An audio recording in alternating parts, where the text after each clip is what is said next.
Good morning, welcome back to my channel. আশা করি তোমরা খুব ভালো আছো, সুস্থ আছো। আমিও বেশ ভালো আছি। ফার্স্টে ট্রাই করছিলাম ব্যাক ক্যামেরার থেকে ব্লগটা স্টার্ট করার, বাট আমার হাতটা একটু প্রবলেম করছে, যার জন্য পারলাম না। যাই হোক, অ্যাডজাস্ট করে নিও। তো চলো, আজকে সারাটা দিন কী করব সেটাই তোমাদের সাথে শেয়ার করব। ছোট ছোট শর্টস তো আমি দিই, তোমরা অনেক ভালোবাসাও দাও। তো আজকে একটা বড় ব্লগ করছি, তো সারাটা দিন কি করব না করব সেটাই তোমাদের সাথে ছোট্ট করে শেয়ার করব।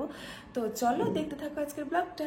সকাল সকাল ও তো বেরিয়ে গেছে, আর আমি আজকে সেরকম কিছু করিনি। আজকে ব্রেকফাস্ট করবো, আর ব্রেকফাস্ট কিন্তু আজকে হয়ে গেছে রেডি। তো চলো, কি ব্রেকফাস্ট আজকে রেডি হয়েছে সেটাই তোমাদের সাথে শেয়ার করবো। তো দাঁড়াও, লাইটটা জ্বালি। দেখো, এটা হচ্ছে আজকে আমার ব্রেকফাস্ট। ডালিয়া রয়েছে, পেলে ডালিয়া রয়েছে, আর তরমুজ রয়েছে, যেটা কিন্তু ও নিয়ে গেছে আর আমার জন্য কেটে রেখে গেছে, আমিও খাবো বলে। তো চলো খাওয়া দাওয়া করে নিয়ে আবার তোমাদের সাথে কথা বলছি। তো আজকে কিন্তু আমি যাবো হচ্ছে আমার হেয়ারটা ছোট করতে, কাটিং করতে, বাট ছোট করতে না। তো আমি শিলিগুড়িতে এক জায়গা থেকেই করি। কলকাতায় এত বছর ধরে আমি হেয়ার কাট করেছি, বাট আমার যেন কোথাও ঠিকঠাক কি করব, মানে ওখানে থাকতাম, ওখানে আমার বাড়ি, তো ওখানে তো মানিয়ে নিতেই হবে। বাট ভালো করতো, কিন্তু শিলিগুড়িতে আমি যেখান থেকে করি এ ক্লাস, মানে অসাধারণ দাদাটা করে। তো কোথা থেকে করি না করি আজকেও তোমাদের সাথে শেয়ার করব। এর আগের ব্লগও কিন্তু আমি শেয়ার করেছি, তো তোমরা যদি না দেখে থাকো তাহলে কিন্তু আজকের ব্লগটা অবশ্যই দেখো। আর এটা কিন্তু কোনো প্রমোশন না, এটা আমি নিজের অভিজ্ঞতার থেকে বলছি। আমার ভীষণই ভালো লাগে হেয়ার কাট করে দাদাটার থেকে। তো দেখো, আমি একেবারে রেডি হয়ে নিয়েছি, আর আমি যাব হচ্ছে এই বাড়ির সামনে একটা পার্লার আছে, ওখানে আমার আইব্রো করা আছে, আপার লিবার ফোরেডটা করব। তো আমি এখন রেডি হয়ে নিয়েছি, আর আজকে একটা নিমন্ত্রণ বাড়িও আছে, তো সেখানেও যাব। আমি একাই যাব, তো সেটা পরে যাব। আগে আমি আপার লিপ ফোরেডটা করে আসি। তো চলো চটপট করে আসি, তারপর তোমাদের সাথে আবার কথা হচ্ছে।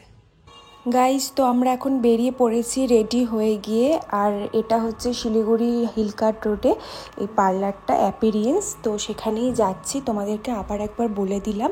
আর বুঝতেই পারছো যে খুব আর কি এক্সাইটেড রয়েছি যে কীরকম কাটিং কি করা যায়। আর দেখো, চলে এসেছি। পার্লারের অ্যাম্বিয়েন্সটা ঠিক এরকম কিছুটা, ভীষণ সুন্দর।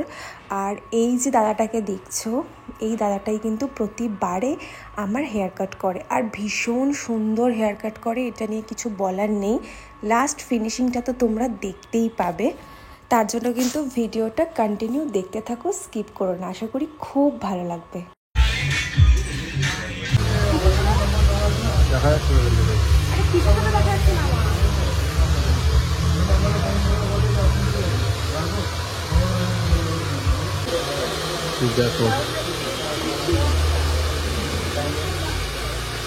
তো দেখো, আমার কিন্তু কাটিং হয়ে গেছে, এবার ওরা সেট করছে। দেখো,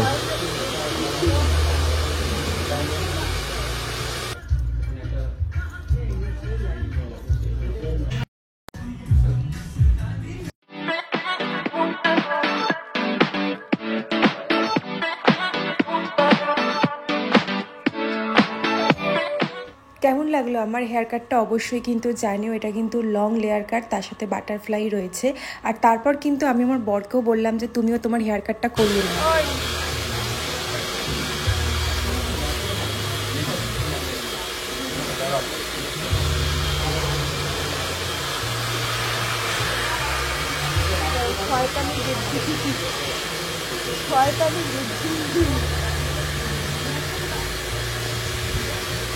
তো আমি যেখানে হেয়ার কাট করছি ওকে বললাম তুমিও করে নাও, যেহেতু আমরা ঘুরতে যাব, তো সেই কারণেই আর কি।